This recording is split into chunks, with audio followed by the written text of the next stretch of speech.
যুক্তরাষ্ট্রের জন্মসূত্রে নাগরিকত্বের সুযোগ বাতিল করে দেবেন নবনিযুক্ত প্রেসিডেন্ট ডোনাল্ড ট্রাম্প। রোববার মার্কিন গণমাধ্যম এনবিসিকে দেয়া সাক্ষাৎকারে এমন মন্তব্য করেছেন তিনি।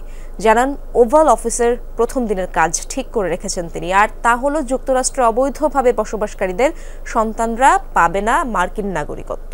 সেই সাথে যুক্তরাষ্ট্র থেকে সব অবৈধ অভিবাসীকে বিতাড়িত করা হবে বলেও জানান তিনি।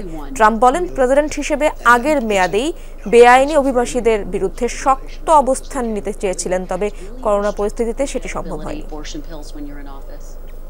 Probably the answer is no. You commit to that.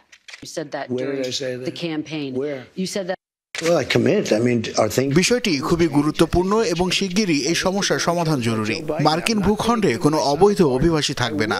যারা বেআইনি প্রক্রিয়া এসেছেন তাদের সন্তানরাও অবৈধ। আমি কোনো পরিবার ভাঙতে চাই না, তাই সবাইকে একসাথে যে দেশ থেকে এসেছে সেখানে পাঠিয়ে দেব।